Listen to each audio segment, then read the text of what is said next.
स्वर्गीय श्री वीरेंद्र कुमार जैन।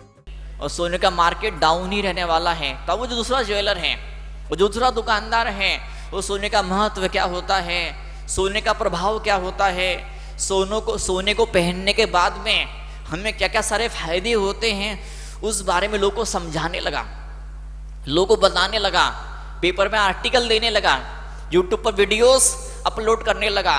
जब जहाँ मौका मिलता था कि शादी में, किसी पार्टी में, इवन किसी उठावने में, किसी के तेरवे में, वहाँ पर सोने के बारे में चर्चा करता था कि पब्लिकली, कभी सबके सामने सामूहिक रूप से, तो कभी कमरे के अंदर 4 लोग के बीच में, कभी माइक पर, तो कभी बिना माइक के, तो कभी व्हाट्सएप के माध्यम से, कभी मतलब उसने हर तरीके अपनाए और उसकी बरसों की मेहनत का ये प्रभाव पड़ा।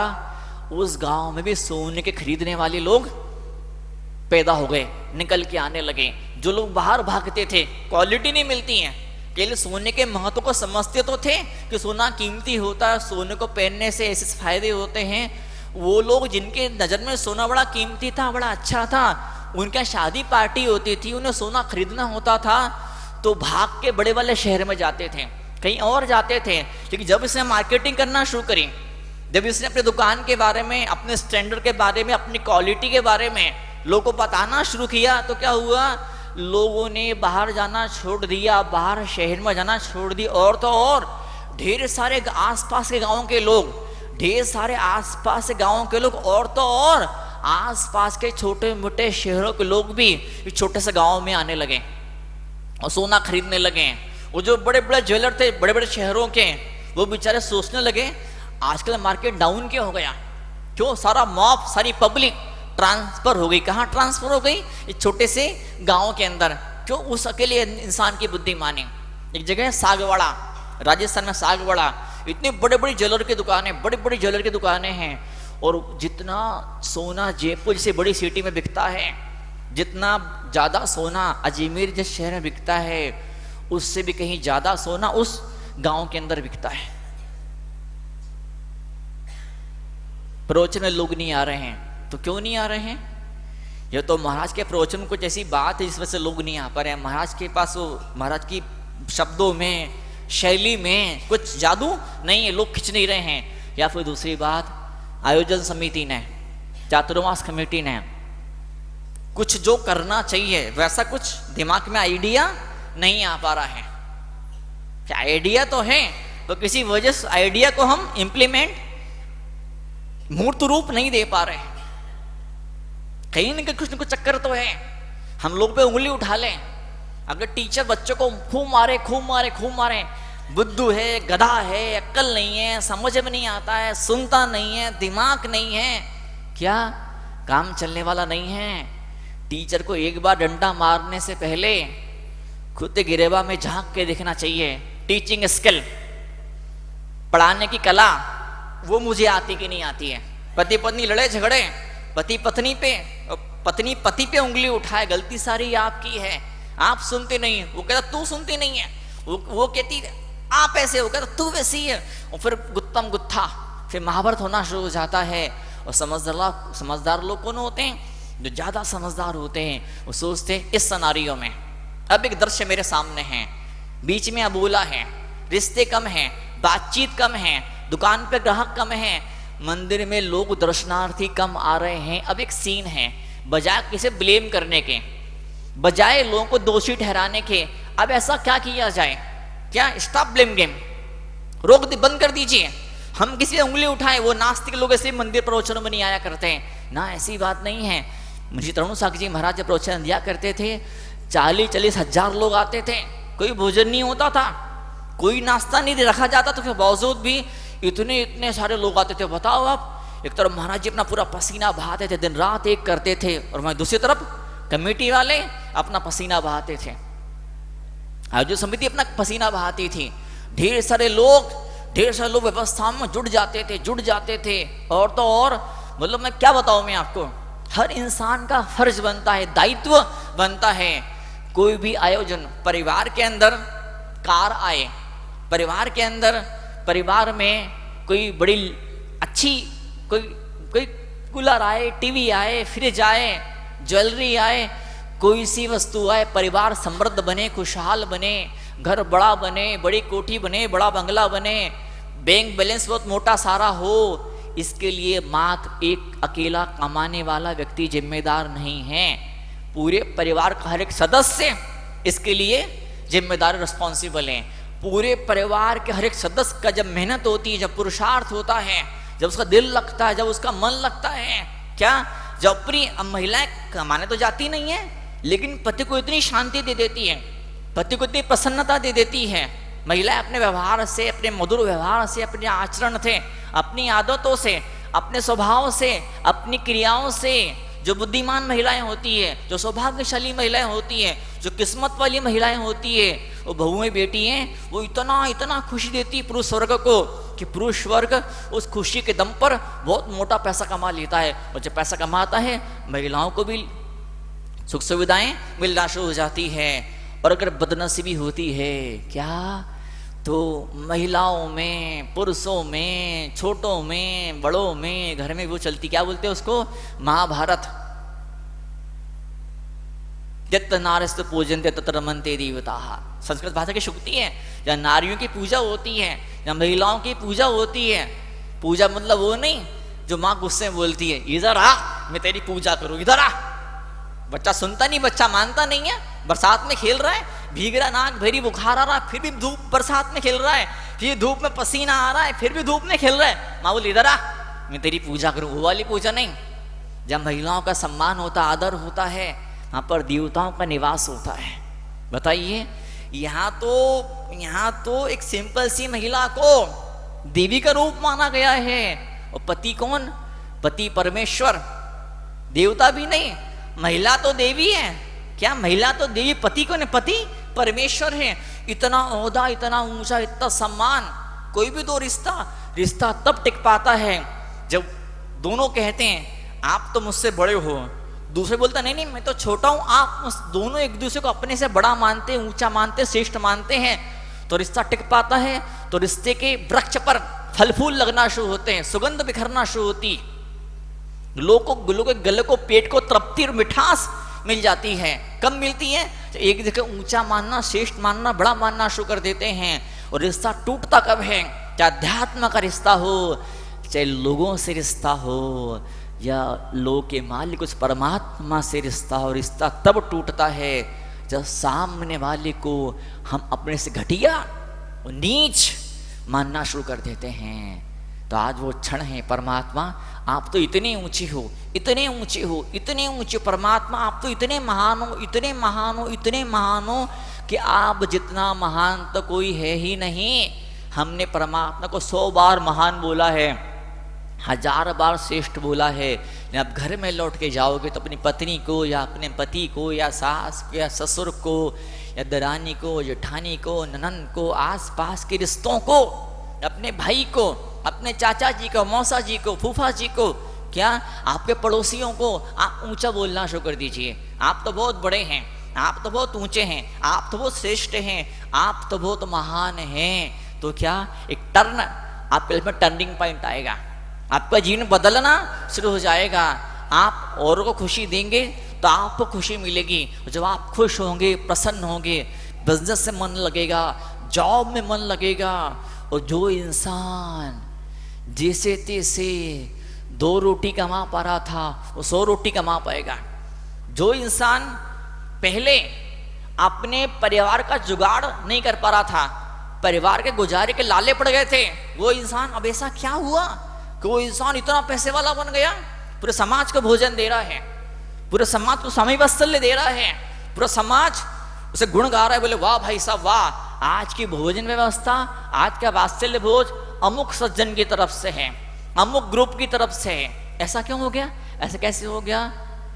उन महिलाओं ने इतनी पुरुष को इतनी शांति दे दी। या यूं कहें, हम उस किताब की भाषा में कहें तो क्या कहें कि उन पुरुषों ने, उन बिजनेस करने वाले लोगों ने, या उन नौकरी करने वाले लोगों ने अपने परिवार की, अपने दुकान के कस्टमर के, क्लाइंट के, ग्राहकों के व्यवहार को इस ढंग से लिया।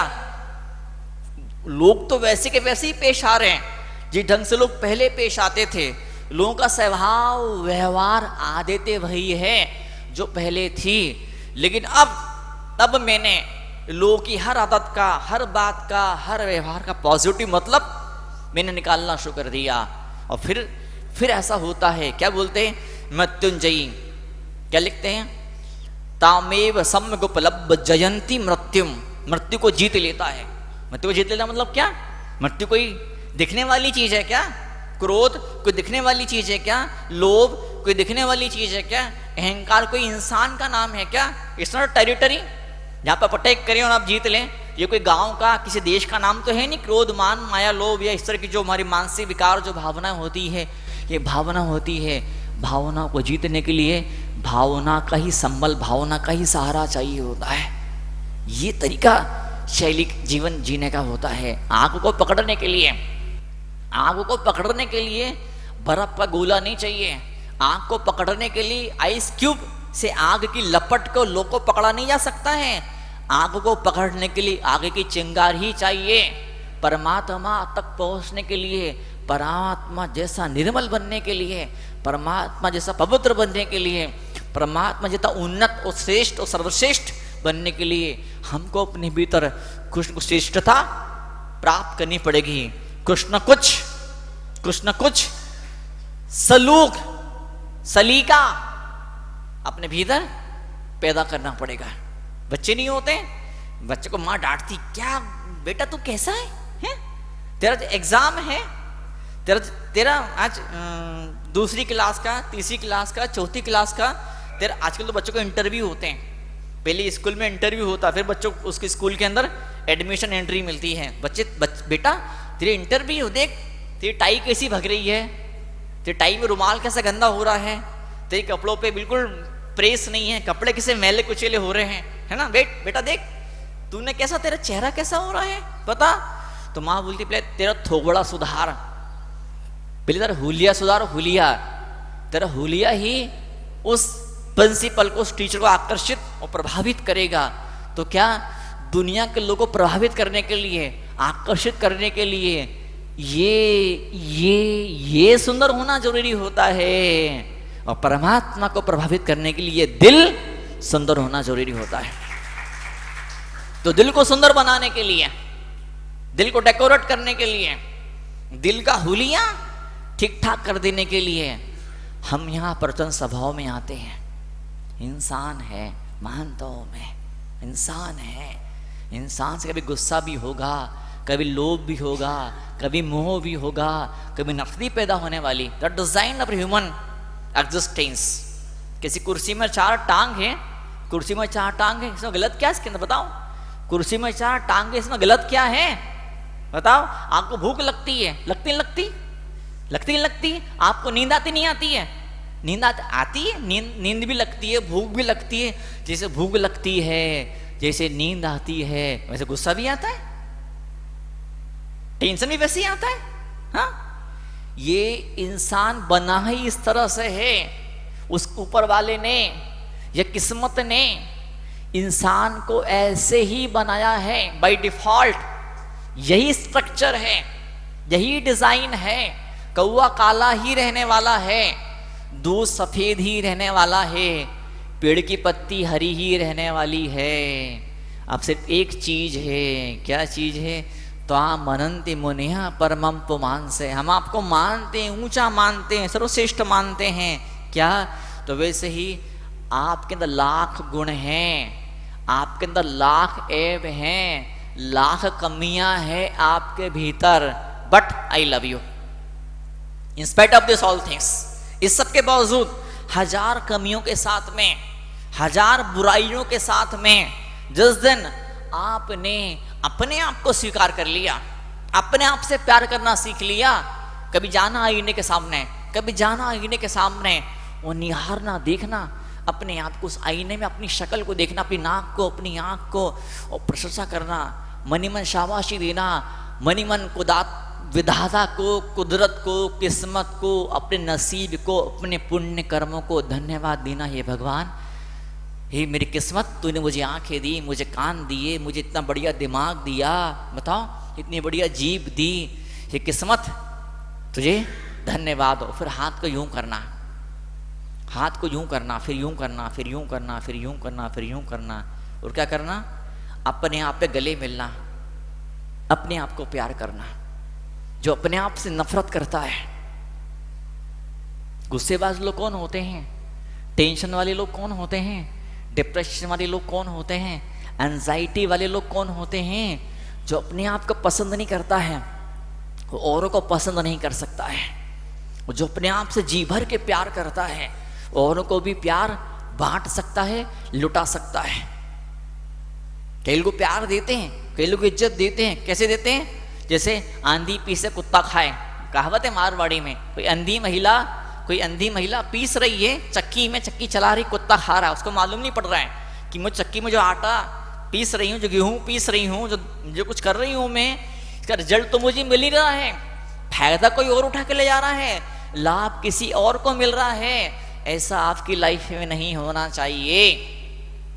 फिर से कहूंगा मैं, आज चौमासा चल रहा है, कितने सारे लोग कहाँ से आके जी भर भर के लाभ ले रहे हैं। तो बाहर का लाभ तो बहुत सारा लिया है, आहार देने का भी कई लोगों ने लाभ लिया है, वैयावर्ती का भी लाभ लिया है, प्रवचन सुनने का भी लाभ लिया है कि नहीं?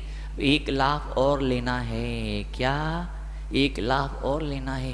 जो तोलू मन है, जो तोलने वाला मन है, जो मन कहता है यार ये घटिया है और वो ऊंचा है, ये फायदे वाला है और वो नुकसान वाला है, ये बड़ा लवेबल इंसान है, बड़ा प्यारा इंसान है, वो बड़ा नफरत लुटाने वाला इंसान है, दूर रहो उससे। तो जो हम तुलना कर देते हैं, लोगों की तुलना एक दूसरे से कर देते हैं, वो इंसान बहुत अच्छा है, मेरी माँ तो बहुत अच्छी है और सास तो चुड़ैल है, मेरी वो वाली भाभी बहुत अच्छी है, वो वाली भाभी तो राक्षसनी है। बताओ, दैट इज लॉ, क्या बोलते हैं, कॉज एंड इफेक्ट, कर्म का सिद्धांत। यहाँ पर बहू अपनी सास का उसने जीना हराम करके रखा है कि यहाँ पर ससुराल में बहू ने अपनी सास का जीना हराम करके रखा है। इस कर्म का फल मालूम क्या है? इस कर्म का फल ये मिलता है कि मायके में उसकी भाभी उसकी माँ का जीना हराम कर देती है। स्वर्गीय श्री वीरेंद्र कुमार जैन